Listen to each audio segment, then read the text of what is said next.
Welcome to Physio Discussed, the podcast that dives deep into the world of physiotherapy and performance. In today's episode, we're exploring the ins and outs of working with combat athletes. From injury management to the unique mindset of elite fighters, we'll uncover what it really takes to support some of the toughest athletes in the world. Joining us are two world-class experts, Dr. Heather Linden, Senior Director of Physical Therapy at the UFC. Dr. Ian Gatt also joins us, Head of Performance at UK Sport Institute and Lead Physiotherapist for GB Boxing, with over 20 years experience in elite sport. Ian, Heather, welcome to the Physio Discussed podcast. It's brilliant to have you both on. We've not that long ago had both of you on the individual short form Physio Explained podcast. I'm really excited to get into more detail about combat sports. I thought to start with, I'd love an introduction of your current roles at the moment for the listeners so they can see where you're at and what you're doing. It's really fascinating stuff. So, Heather, do you want to kick us off what your role is currently in the wonderful world of the UFC? For sure. My name is Dr. Heather Linden. I'm the Senior Director of Sports Medicine across the entire UFC. And what that means is really myself and my team, which I couldn't do without, is in charge of all the conservative management of the care of the UFC athletes. We have 3 performance institutes, one in Mexico City, one in Shanghai, China, and one in Las Vegas, Nevada, where all athletes can be assisted, we can develop resources for them, and we can really get them on track when it comes to conservative care, both not only during, their training camps, outside of their training camps, but also leading up to an event. My staff of 13 sports medicine clinicians travels around the world, covers 44 events a year. And anytime an athlete is coming through a performance institute, has an event they're about to do, they have access to myself and my team 24/7. Brilliant. And Ian, over to you, your current role in boxing. Yes, I mean, within boxing, I'm the head of performance and still lead physio. I've been lead physio now for the last 15 years, but in the last, say, around 8 years, taken on the role of actually coordinating, facilitating, supporting the wider support team, meaning that it's not just the doctors and the physios, but also the sports scientists, ranging from physiologists, performance lifestyle, strength and conditioning, psychologists, nutrition, and so on. So for me, that's fantastic because I think for the last 17 years, for sure, I've been embedded in multidisciplinary teams, being boxing and even some other teams, which gives me a really nice understanding of how to provide holistic approach for athletes, whether they're injured, sometimes even when they're not injured, how to manage an athlete to make sure that they're performing at the right levels and ensuring they're not getting injured. In fact, whilst we're recording now, we're getting ready this week to do both screening, which is an MTT approach, but also we'll be sitting down with every athlete to do reviews of the last year and actually look at their performances and move things forward. So it's shifting the two hats on that people sometimes will not see because thinking that it's just from a physio point of view. But I'm also, I work with the wider UK Sports Institute, which means beyond the shores of boxing, I support various practitioners, various athletes, particularly in the last year when we're leading into the Olympics and now after, helping them the new cycle, particularly around the upper limb, where I think over the last decade and more, I've probably established myself as, supporting people wide and far. I'd say even in the realms of the National Health Service also, where we've managed to, help and support people using a lot of the examples from sport and cross the boundaries into the general public. So that for me is probably one of the great successes that we've managed to do of transcending what sometimes people think are separate entities. Absolutely, yeah. And the more so someone works in the NHS, the more we can gain from elite sport and the learnings that go on, the better, and how that, as you say, can transcend across. It's fantastic. Brilliant. So both working obviously in in combat sport with high level athletes at the top of their game. And one of the questions that I think you probably get an awful lot, and we certainly see a lot of, is these injuries. And I remember talking to Heather quite recently on the podcast about the perception of what we might think are going to be lots of injuries in the middle of bouts and fights, and actually we potentially see them outside in training more. Heather, can we come to you first of all and talk about some of those injuries and the most common things that you see in and around, and I particularly mean around the octagon? I mean, definitely with our athlete population in combat sports, I mean, injuries are definitely something we see quite frequently. And I think it's managing those injuries and understanding the mindset of this athlete population. But depending on kind of what the background of each of our athletes are, depends on the injuries we typically see. An athlete of ours that's really striking focused, that's one of their biggest game plans that you see them accelerate and really do well in. We will see a lot of those shoulder injuries, right? Because they are doing a lot of overhead, they're doing a lot of upper body movements. And with that, we see everything from labrums to rotator cuff injuries to impingement. It's pretty similar, I would say, from a boxing standpoint. Being my background was also Olympic sports with Team USA and boxing, got to see a lot of that carryover with our strikers and very similar injuries of that upper body. I mean, the biggest difference with us now is we also have lower body injuries a lot more, that I didn't quite see as much with my boxing population. We'll get a lot of fractures. We'll get a lot of knee injuries, especially with the submissions and things like that, especially ligaments. I think you and I talked a little bit last time about, I would say we have about 10 athletes in the top 10 right now without any ACL injuries. That usually when I say that, people are astounded that we haven't fixed them, that they still don't have ACLs. But with the demands of our sport and the lower extremity submissions and the lower extremity kicking, we do get a lot of ligament injuries in the lower body as well as fractures. Brilliant. And I suppose that with that in mind, we probably may well go on to this in terms of rehab. You mentioned there you've got a lot of athletes in the top kind of level who are deficient of an ACL. That must mean that the rehab that they've had has to be absolutely spot on to enable them to return to that level of sport. Yeah, it really becomes a lifestyle, I would say, for the athlete population. And I think that's something that we've seen a big transition with MMA is it's not just a 8-week fight camp and, the fight that occurs. It's a lifestyle change of adding those prehab exercises. Kind of similar to what we were just talking about is the overall athlete making that an interdisciplinary approach and making sure that, those knee deficiencies are constantly doing a warm up that's going to really help them out and give them the stability they need when they get into training. Brilliant, brilliant. So, Ian, listening to that, taking into your world, what are some of the key things that you see regularly in terms of injuries and sort of outside of in the ring and outside of the ring? Everything except for ACLs. Pretty much that. I think boxing, as Heather would agree, is a very much, from a sport, an upper limb dominant sport. Injury, like your hand, wrist, elbows and shoulders become your bread and butter. Obviously, you can add traumatic necks, you can add concussions, obviously, to the mix, and bruises and fractures, facially, thoracic. That goes with the whole, area of impact. But at an Olympic level, particularly these days, I think if you compare to how they used to train 10, 15 years ago, when they do their conditioning, their running, they train like runners. They do so much different and varied things. So, and also because they're trying to maintain their weight and they're trying to be at peak performance. I think back in the days, they just used to go for a jog, like you see the old Rocky movies. Now they'll be sprinting, they'll be doing fartlek runs, they'll be doing so many different types of intervals that we actually see lots of lower limb injuries, overuse, stress reactions, stress fractures. I don't think we see as many, luckily, hips and knees as much as we see from the knee downwards. But you get the occasional hip, you get the occasional knee. But yeah, I think from the knee downwards, you have to be as good as you were working in football. Your ankles, a couple of Lisfrancs.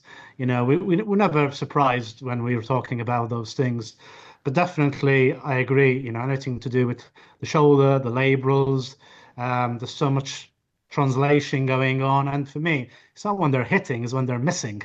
And then when they're getting into grappling, whether they're standing or on the floor, as Heather will have them more, you're still going to get all that stress going forward. So you need to be, I think if you're working in combat sports, you need to be proficient in a bit of everything. No, You can't just say, oh, I know this area and I'm comfortable. no. You have to be very uncomfortable in knowing a bit of everything, really. And it's funny, I think we take that for granted being in combat sports and how easy it is to do an assessment from, head to toe. I know recently we have had a lot of outreach from other sporting organizations, football, soccer, and stuff that just don't see those unique injuries as much as you would in combat sports. Yeah, yeah. I mean, I've one of the sports that always reach out to me to do CPDs for them are your rugby players, tennis, cricket, and even football, particularly the goalkeepers and the defenders who have, higher risks, particularly your goalkeepers. So I think what's interesting for me is that because they don't have those as their bread and butter, when they have those injuries, sometimes they lose more training availability, mainly because of how to manage them. And I think that's probably been my campaign over the years is help people understand these injuries better, but linking them to function better rather than, spending months and months trying to learn the anatomy. I go, no, don't worry about that. You can transcend that. Anatomy is important, but let me do that and I'll try and simplify it for you. Mm, excellent, excellent. And then, sort of question for the both of you in terms of injuries. I'm always keen to sort of look at when you're looking at this level of athletes, some of the things that you might do differently to something that myself in the NHS might do in terms of getting those athletes back in the ring, back in the octagon, where they're making their money, where their livelihood is.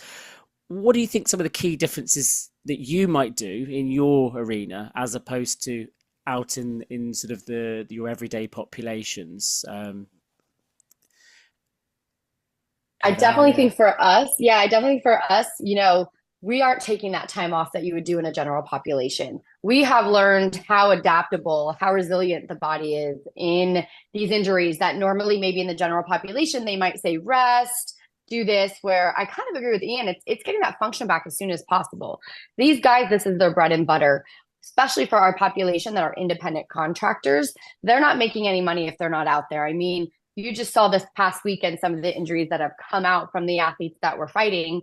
We typically fight through a lot of injuries. You would be shocked at how many injuries the body, if you can return that function, you can get that strength back. It's pretty amazing what the human body can do. And I think that's something that both Ian and I get to see, and we get to move forward a little bit faster than I would say the general population. Definitely. Ian, is that something you see as well? Is that something similar in your field?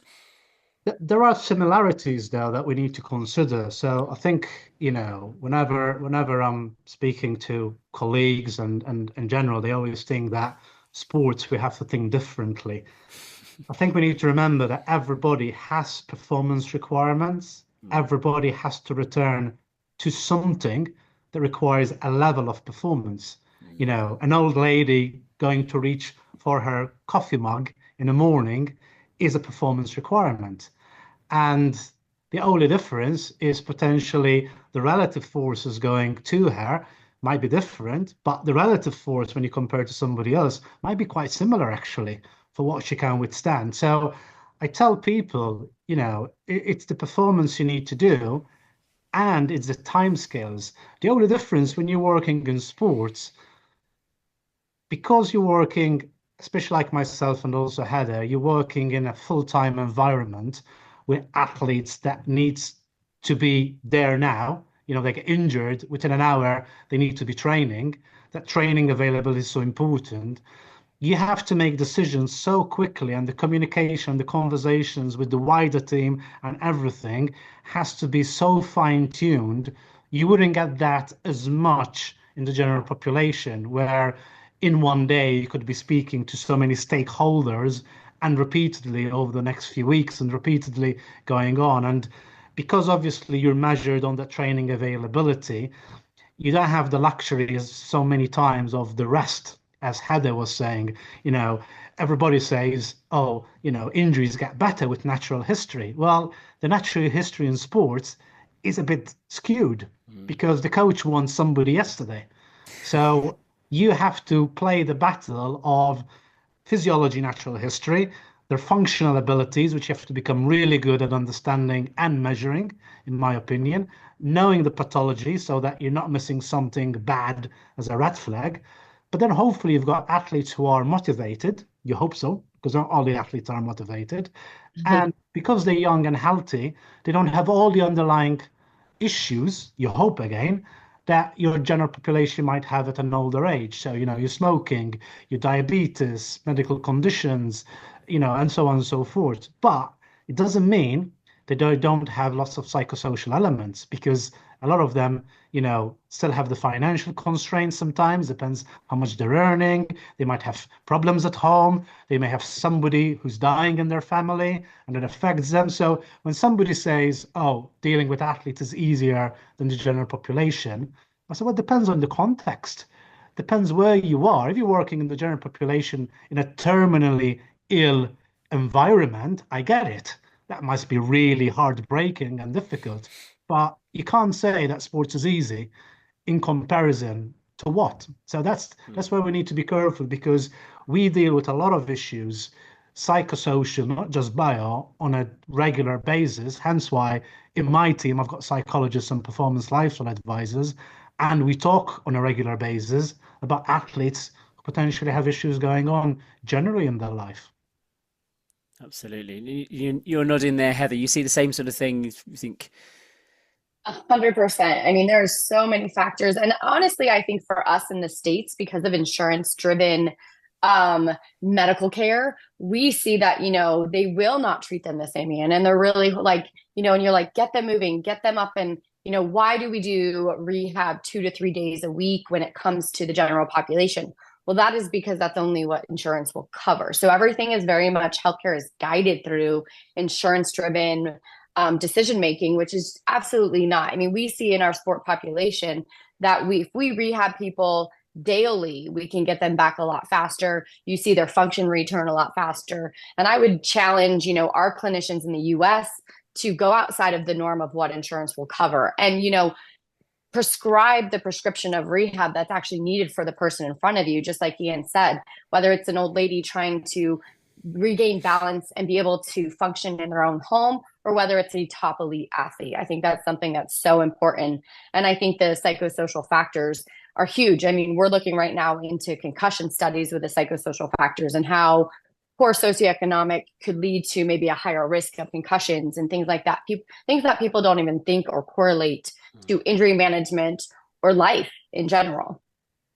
Absolutely, definitely, and so we kind of really nicely segueing through there into the additional considerations that we have around this population group. What are some of the other things that you have to take into account that might be different?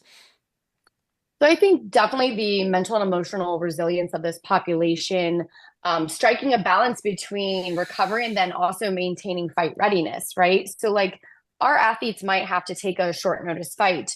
Our athletes have to be ready all the time. So we see a lot of those normal return to play phases having to be blended, having to have a really good interdisciplinary management on those cases to make sure that, an injury can't heal at its best optimal level if nutritionally that athlete's really depleted and not really having the appropriate nutrients for the body to heal. We see sleep a huge factor in healing and recovery. So pulling in our sports psychologists, pulling in our sports scientists to look at, what kind of wearables, what can we track, what can we objectively measure to give this athlete that optimal, healing phase. Also, when we have an injury, those strength and conditioning is so important and tied into us so closely because we still have 3 extremities that can be working. We still have a cardiovascular system. We still have so much we can work on, where previously, I think, rehabs and injuries were always looked at just medically. But if you don't take all these factors into play, you are not going to get that athlete or that general population person back. If you have someone elderly that doesn't have good nutrition, that could impede healing. So I think, understanding in this athlete approach, very an interdisciplinary model, looking at load management, looking at the resilience both mentally and emotionally in this population are factors that I think are so critical for the sports medicine providers in combat sports. I mean, I know with us, whether an athlete can afford, paying for their family is critical. If an athlete has visa issues, I mean, there's things that people don't. I love when we get into a fight or even any sport where someone's like, oh, this guy is giving his opinion of why this person isn't performing. But if you take a step back and truly understand and get into the mindset of these athletes, there are so many factors on the backside of it that people don't even consider. We had an athlete even this week that had, some injuries going into it, was struggling to get his family even over here so that he could see his family and be close with them. He needed this fight financially. I mean, when you pull all of these factors in there, how do you expect someone to be, 100% every time they step into that octagon or even in life? Absolutely. Ian, anything more on sort of those additional considerations that you find that you have to take into account that might be slightly different or even the same?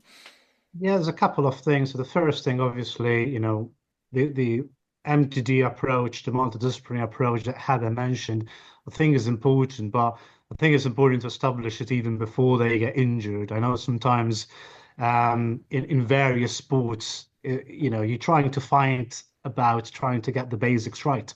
You see it also plastered everywhere on social media, and it's not easy.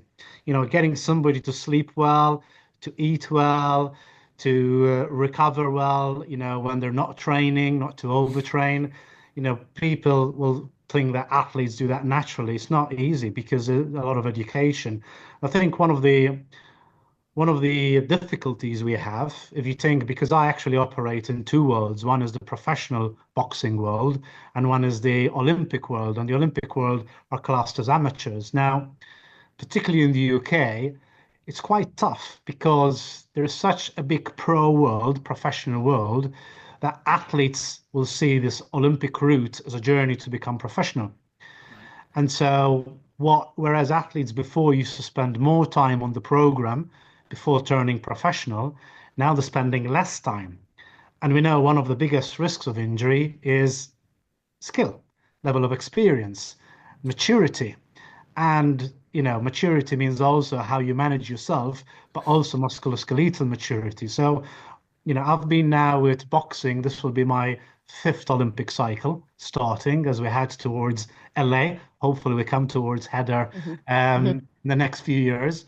But the difficulty I'm seeing is that probably the average age on the program, when I say age, years spent on the program, and probably even generally their age, is much younger now than it was a few years back. And so for us, you're fighting that battle of you need to get them ready to compete every year. You need to get them ready to be compete level in 4 years' time in Los Angeles, but also you need to not push them too hard. And it's such a tough battle that I feel that I have to be in the middle between the support staff and the coaches and performance director of how to work it out. Plus, the other thing that we need to also mention is that the mentality of today is different from the mentality of a few years back. Although we talk about combat athletes and we talk about sports in general, I feel young people, they are different than how we were when we were young. And that's a big difference, in how much they commit to the sport versus what they commit in other activities. And you've got social media and the presence and everything. So I think there are a lot of factors there that make it tough to manage athletes these days because you're fighting against lots of things on a day-to-day basis, even just to establish the basics. Absolutely. I suppose what leads nicely into this one is obviously, as you both mentioned there, there's lots of considerations. There's a sort of a multifactorial approach that's needed. You both also mentioned the MDT, and I think it would be really remiss of us not to talk about that and how important that is. And I'd be really interested to sort of dive in a bit more in detail of what's around you. You've mentioned some of it, but a bit more detail around that.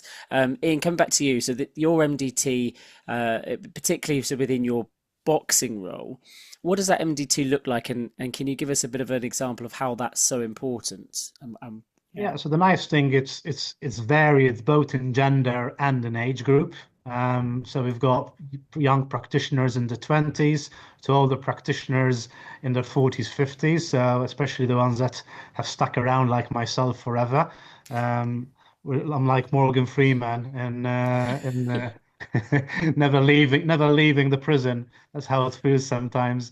But I think what's nice is, first of all, we all collectively are in the same building at any given time, or at least we're on various WhatsApp groups. I make meetings every week so that we've got hybrid ways of approaching. And what we tend to do is ensure that we don't miss a trick. That we're all the time discussing athletes from various areas. It could be an injury part of thing. It could be a behavioral thing that they're not attending. Even from a rehab point of view, if you're not doing your rehab, that's a behavioral thing. So, we need to pull that up and actually work it. But also, even though I've got a big team, I've got probably about 17 practitioners on various disciplines. We also need to think of the wider MDT that sits outside of the sport, your consultant. We've got chiropodists, we've got podiatrists, but people that you will use dependent when you need them, but you can actually reach out further. And as I said, because I also operate for the UK Sports Institute, the nice thing is they have certain experts, for example, even like clinical psychologists, where if you've got an athlete who needs a referral for clinical psychology, which means we're talking now, it's beyond the sports. There are issues going on with this person. They need support at a very deep level, that there is that available, because, it sounds like a buzzword, mental health, but there are mental health issues in the sport. It's tough. It's a tough sport, competitive, weight management. Sometimes, as Heather was alluding before, it could be socioeconomic area. Some people come from maybe more impoverished environments. So when you put everything together in the mix, it sometimes can be hard, and you've got 4 years to go to the Olympics, and sometimes it's tough. You might have somebody who, you're challenging, but at times it doesn't feel like you want to be there. So I think there's so many things which I see around athletes that it's not as easy just to think, just turn up, do your job as an athlete and go home. And if you get an injury, we'll look after you. It's so complex, and their characters are so unique also. So, that's what probably creates the opportunity for us to ensure that collectively behind the scenes, we don't work as a silo, we work collectively together, and the information is shared in a good way, in a positive manner, in the right forums, in the right environments. Absolutely. That communication is really key. You can have all of the right individuals in your team, but if you're not talking, it's not going to work so well. And Heather, your MDT, what does it look like? And can you talk us through sort of the importance of it in your world? Yeah.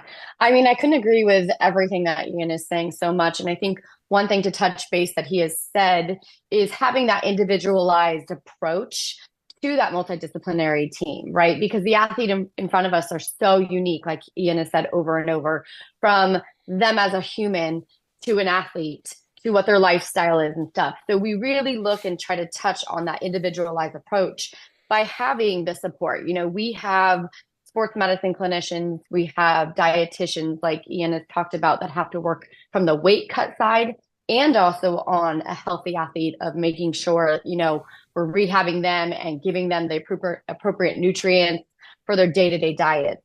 We have our strength and conditioning coaches. We have our sports psychologists. We have a clinical psychologist. We have 73 support clinicians that are all based through performance globally around the world. I mean, the most unique thing for our population is we have about 750 athletes that are all across the world. So it's not one area where we have to connect. We have to develop relationships with clinicians in all of these disciplines of performance globally around the world to support this athlete population, which is a very hard thing to do. That is why kind of we've opened the 3 facilities. But I think the biggest thing with this population is looking at them as an individual and really deciding what's best for that individual. I know our team does weekly meetings. Every Monday morning, our team does rounds. So all of those performance specialists are under one roof. And just like Ian said, maybe I'm taking the lead on the medical side, but maybe there's an athlete that is really healthy and everything is going perfect, but they're having weight cut issues or, things like that. So the nutrition, and we bring all these conversations. It's pretty funny because I had athletes like, you guys talk about us. And I was like, we should be talking about you.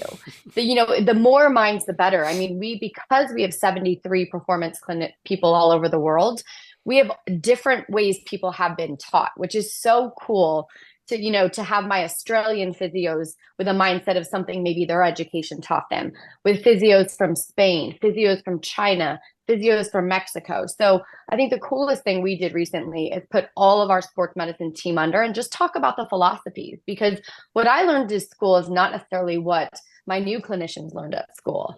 So really developing like our new philosophies that keep evolving and challenging the old ones to make sure we are giving our athletes top care. I know how I treated an ACL when I graduated 20 years ago is not how I treat an ACL now. I mean, the technology we know, the objective measures that we can make informative decisions is so much better. So I think by having these ground rounds, talking about these individualized athletes, not grouping them under one roof as the same person, allows us to have that interdisciplinary, multidisciplinary model where we're constantly challenging old systems, new systems to make sure we're giving the best in class world care. Yeah. Brilliant, brilliant. And I think I want to pick up on something there, actually, Heather. 2 things, actually, you've mentioned that I think, well, both of you have mentioned, is one, the measurements. So objective measures, testing. Ian, you mentioned it right near the beginning of the podcast, and you're saying it's very, very important. Can you just sort of give us a bit of an insight into your thoughts around objective measures and how that's important within your role? Yeah, I mean, I find it interesting because in the sporting world, we've always done some form of measures to try and understand things better. But when you go then into the wilder domain of the NHS and globally, a lot of times it's not as much. And if somebody comes to you with an injury and you've got another injury and they're both the same, you take a scan, they're both the same, it doesn't tell you how much you can quantify that injury. And because you're working in an environment where the coaches are breathing down your neck to know, can they train now? Can they train tomorrow? You have to have a safety measure to fall back on. And you look at the literature and you look what there is out there. And a lot of times what happens is there are things which are not in the literature and you create new things and hopefully publish new things also, which is probably what we've done over the years, even in boxing. But very simple example is somebody injures their hand and you want to know whether they could train later on today. Also, you want to know whether that's serious. And should I send for a scanner or not? Easiest thing is do a hand grip. Squeeze the hand as much as you can and look at the number and see what pain is associated. What you're seeing there, if there's a significant decrease, is tissue tolerance, which is pain, inability to produce force. And I tell people, it's not strength. You don't lose strength in 30 seconds after an injury. You don't lose strength 2 days after an injury, not unless you've torn all the ligaments, all the tendons and the muscles. But if you whacked your hand now, you're going to struggle to open the handle of a door, but you'd like to know about how much. And that how much becomes a measure of how much somebody's safe to squeeze and punch, if we're talking about a combat athlete. And also, if you're monitoring their progress and you're trying to return them back at the right time, it's giving you the timeline. If you extrapolate those measures over the whole body, and you've got certain measures which can help you to understand those things better, then it really helps you. And so if you've got force and you've got range of motion, 2 simple things which everybody's learned in some stage at university, but's forgotten once they've gone into clinical practice. Literally, that's the main things I tend to teach people is, look, do that, and you'll understand even an area which you don't understand. Because if somebody comes to you with a hand and you've never seen a hand, and you tell them to squeeze something and there's a difference, that amount of difference is already giving you an idea of where you should go next. So that's for me is very important, and it transcends sports, but so important in the sport. And so, again, my physios, I teach them those things. We make sure we do it well. We do it in the screening to have a baseline, so at least you get an idea of your population. We've got strength and conditioning coaches which come in together with the physio. So the physical parameters are not physio-y or strength and conditioning. It's actually it's a joint collaboration. And I made sure that it is a joint collaboration. In fact, we had some very good chats these last few months to ensure we know what we're going to do over the next 4 years. So it's not just what we're going to do tomorrow, which is our first day of screening with some of the boxers, but is making sure we're happy with that. And then what we can do is review that over time and still use similar measures. So, you're looking at shoulder. Okay, what measures are we using for the shoulder? What are the primary measures? What are secondary measures if they had a bad injury? And then what will you do later?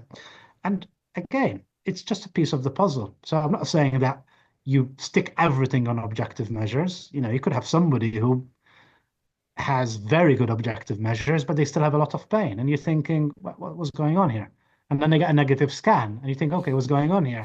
Well, then you have to think, well, that's not normal, but it's not that we don't expect it.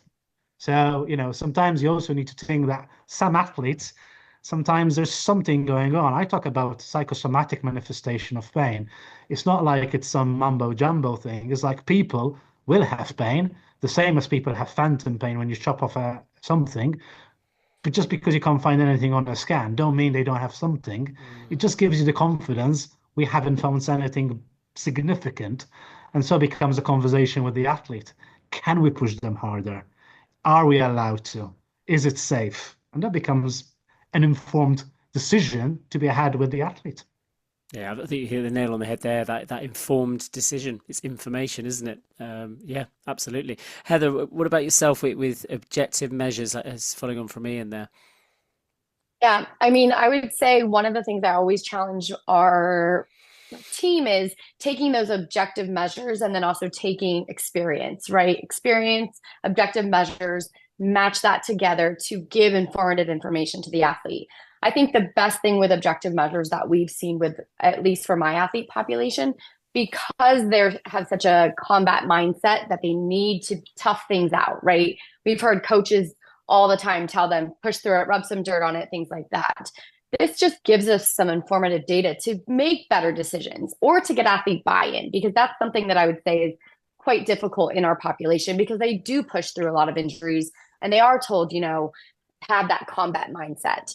So I think giving them a little bit of objective with some evidence of, experience gives them a little bit more buy-in and trust, which I think is so critical with this population, is having them trust our decisions or the information we're giving them. And that's really how we use that informative data, is by showing, exactly like Ian said, if someone can't grip and their grip strength is significantly reduced and they're going into a wrestling session, that's a great way for us to say, how are you going to, give yourself 100% wrestling if you really can't even use that hand with X amount percentage deficit that you have? So we might be able to meet in the middle and say, hey, instead, let's do a lower body, session during that, so we can build on that hand and that pain and things like that are going on. So I think, the best thing about having some objective information, which it's very simplistic, right? Just like we've talked about, range of motion, strength, turning that into just measurements that show an athlete where they have something they can work on, maybe why they have pain, and then how to make an informed decision on what kind of training strategies they can do to fill in those gaps so that we can, get the outcome that we're looking for. Perfect. Brilliant. That's really good, actually. I think it's as you say, you've not overcomplicated it either. And I think a lot of the times there's a perception that sport is full of complexities. And I'm sure in circumstances there is a lot more complexities, but what you've just described there, I'm sure the listeners are thinking, actually, that doesn't sound so unachievable elsewhere outside of sport. So There we are. There's a call to action if I've ever heard one.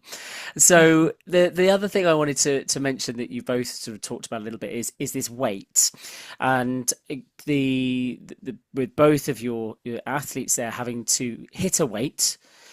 Do you ever see any issues with that and increase injury risk around certain times of leading up to fights and bouts? Heather, you're nodding profusely there. I'm going to go straight to you. I mean, I can't tell you. We now have it down to most of our injuries start occurring somewhere between 4 and 3 weeks out is where we see most of the athletes have to pull out of an event. And what we've, really tracked that with our nutrition team is that is kind of when they're starting to deplete to come down on their weight, right? So most of their camps are somewhere between an 8 and 10 week time frame, and they do try to do a gradual descend, but as we get closer to that fight, we do see them cutting out maybe a little more carbohydrates or taking something else out. When you combine depletion with that, is also where they're trying to peak when it comes to load management and things like that. When those tend to blend, we see that is where that injury risk significantly increases. We are actually tracking this past year every athlete pull out. Where was the time frame? What kind of training were they doing? We've seen it with not only if the load management and the depletion occurs, but we also see it when strategies of game planning change. Like if someone gets hurt, they're pulled out. Now the new opponent is placed in. If their strategies they're not strikers, they're more of a grappling based athlete, the strategy of that athlete training for that fight also has to change. So you put that to someone maybe who was doing striking their whole camp, changing to wrestling. Now they're pulling out carbs, bigger muscle groups need those. Those are huge injury risks for us. And that's really what we see. So nutrition plays such an integral part. And I mean, to the point where I would say our nutrition team is absolutely brilliant and turning it into a science, which people don't even understand. From whether it's weighing what your bones, your fat, and your muscle weigh, understanding substrate utilization, like what heart rate do you need to be at to come down? One of the things when we first started, one of the strategies athletes would do was add another session in, whether it was going on the track to do running up and down hills. So big cardiovascular sessions to try to reduce weight. But when we found out some of their substrate utilizations were at a lower heart rate, maybe all they needed to do was a steady state walk on a treadmill instead of a high level activity, which then depletes them more. So understanding substrate utilization, understanding sweat rates, heat acclimation, what ounces they sweat at, it is all turned into a huge science. I mean, I have to shout out my nutrition team for being above, I would say, what most people know about, how nutrition plays a factor. But it definitely, if we aren't working together, that is definitely where we see a high level of injury rates occur for us. Yeah, really interesting. Really interesting. Ian, how about yourself? Yeah, I mean, if you ask any boxer, they'll tell you the worst part about boxing is the weight. Weight making, it's not the actual boxing, or the training is the actually making the weight, because it is the toughest thing. They have percentage weights that they have to abide for as a living weight over the year. And then we've got obviously combat weights, when they come down to it. So, it's important, because if you start going beyond your normative weights, you're going to struggle, you're going to make it harder. I think, when boxers have boxed for quite some time, and I think that's any combat sport, yourself, the body. I think what the nutritionist is there to do is to fine-tune things for you, is to help you, is to make you understand the things that you don't understand better. But, boxers, combat athletes will know when they wake up what weight they are and how much they lose overnight. Some boxers will lose 1.5 kilos, some boxers will lose 0.8. So, and especially when you get drier, when you get closer to competition, boxers will hopefully have competed a few times over the years to know that. So most, I think, will have a relatively good idea of what is good practice and bad practice. And I think really what the nutritionist is there to do is substitute foods, for example, to show them the best energy making. As Heather was saying, it's not just about making the weight, but it's about, sometimes substituting the right foods. Sometimes you've got people with allergies. So, even people will never think that somebody might be allergic to chicken, but there are people who are sometimes allergic to things like chicken. So what can you do to substitute? Sometimes you've got vegans. And so, okay, what are you going to do with a vegan to make sure that they get the right level of protein and right level of nutrition? So I think, the role of the nutritionist is to give them that 7-day plan, is to help them. And I think when they go to majors, particularly, what I think is fantastic about the nutrition is the timing of the food, when to eat. They sit with them at mealtime during competitions to make sure that they have the right portions right. They'll ask them questions. What do you think I should be eating? That's the science that comes with it. There's an art of being around the sport for many years, or understanding the subtleties, but the science is how far away should you be eating, the different weights, the different leeways you can have, and then aligning it also with the goals of the coaches. Does somebody need to put on more muscle mass? So, okay, what are you going to do about that? Does somebody need to lose lean mass to make the weight because they can't make it? So, suddenly we're talking about somebody who needs to shift 1 kilogram of mass to actually be able to make the weight. And that's not going to come tomorrow. That's going to take time. So it becomes a project. So, the nutritionist has a big role in being part of the MDT and the plans, because they will support strategies around so many things that link to both performance and health. When it comes to injuries, the best thing our nutritionist says is, as long as they're eating a healthy meal, they don't need to eat extra things like supplements and all the other things. But, people will always go to the supplements straight away. But don't get me wrong, obviously you can have your omegas, which are really good, and because obviously you get lots of the anti-inflammatories components through the fish, and probably those things are good to eat anyway over the years. I'm surprised at why people get injured if they're having so many anti-inflammatory natural foods. So that's why I joke with the nutritionists. I say, well, unfortunately, we still get injuries, even with all the good strategies. Even the ones that drink milk, they still break their bones. So, but at least you've got a basis. Let's be honest. You've got a basis, because every time I go to them and say, look, he's got a bone injury, do they need to take anything else? No, as long as they have a good, healthy meal. And I think that's a great message, because I sometimes get parents asking me about children who go to training about starting, protein shakes and starting all these extra things. And I say, look, you know what? Our nutritionist, his best suggestion is just to eat healthy and eat varied. So don't start all these extra supplements for your children, especially at that young age. They don't need it. Just eat a nice, healthy, varied diet. So yeah, I think it is a big science though. There's much more to it than meets the eye. There's much more knowledge around the physiology and the processes. They're also involved very closely with our physiologist around relative energy deficiency syndrome with the females. So, really, really important component, because together with the doctor, for me, they become that big component of injury management and supports, probably having more knowledge than the physios around the injury themselves. So that actually, together with the doctors, help and educate the physios to support any athlete who is creating these injuries, particularly a stress fracture, which you find out has happened due to repetitive stress, really, or stress reactions, and they're getting these commonalities. So yeah, definitely something where the nutrition is involved. And last thing to mention, I think very important, particularly in countries where you don't have that natural sunlight, is that vitamin D exposure.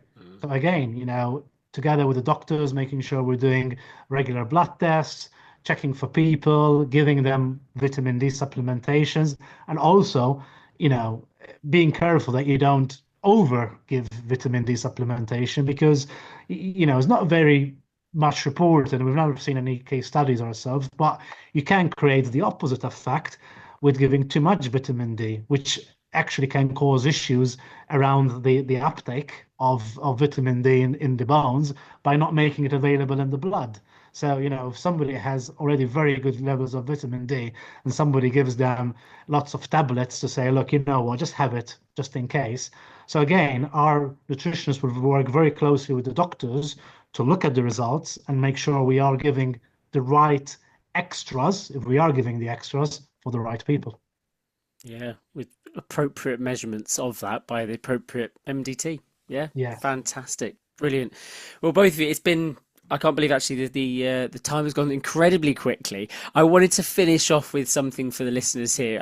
Is a piece of advice from each of you on anyone who's listened to this who thinks that they would like to get involved in combat sports. Particularly, I'm thinking the physios listening to this. Heather, from your point of view, what tips would you have for anyone thinking, I really want to get involved in this? I mean, I think the biggest tips I would say is what I see with our new physios right now is understanding that it's not going to be a very straight experience. It's up and down, it's cyclical from an injury standpoint, from a mindset standpoint. It is probably one of the most rewarding athlete populations to work in, but realize it's not going to be a straight return to play. I see so many of our young physios get out of shape that, they're not checking these boxes. It's a matter of putting the human in front of you, understanding combat sports. So my advice would be, to shadow, get out there and really get your feet wet in combat sports to see if this is something you love. Because I can tell you physios that I've had before that want that very clean return to play sport. Those really clean objective measures aren't always going to get it because that athlete might need to return, with a small fracture or with something. So my advice is, really to get involved as much as you can in the combat world. Dabble your feet in it to see and realize that it's going to be a unique experience, and trust evidence versus experience matching to have the best outcome if you really want to get involved. Brilliant tip. Brilliant tip. Ian, over to you. I mean, combat sports is it's an amazing environment if it's something you want to do, but don't rush to get into it. If you are a young physio, get experience in many sports because that experience, that varied experience of working in so many different sports, if you can bring that to the table in a combat sport, it's better because, as we were saying before with Heather, you see so many different injuries around the whole body that haven't had that experience of so many different areas of working with different athletes. It actually helps better. I think if you're a young practitioner and you're already thinking about having a career in one sport, you don't want to rush. It's a bit like athletes, is it? Sometimes people don't realize, is it, when you start young as an athlete, you probably have been in different sports. And then eventually, yes, you will go to the one sport you want, become more professional, but you probably still maintain other sports anyway, even if it's recreational. You see, a Formula One driver still playing golf and playing football. So they've had some background of doing all these varied skills. So I definitely say that because, first of all, it gives you a comparison to. And the other thing is, when we say working in combat sports, it could be a love or hate, depends where you are. It's not always the combat sports. It's not always the sports that you think it is. It's the environment you are in. It's wherever context you are in the world. So again, if you're having a bad experience, try somewhere else. That's the first thing I'd say. If you're having a fantastic experience, brilliant. It doesn't mean that it's always like that. But I can say that also as you get older, one of the things you do is you shape the environment around you too. So if you naturally have non-technical skills and you're really good at that, brilliant. Bring them to the table. Brilliant bits of advice there. So two things I probably wouldn't have thought you might come up with, and I think they're really, really useful for anyone listening.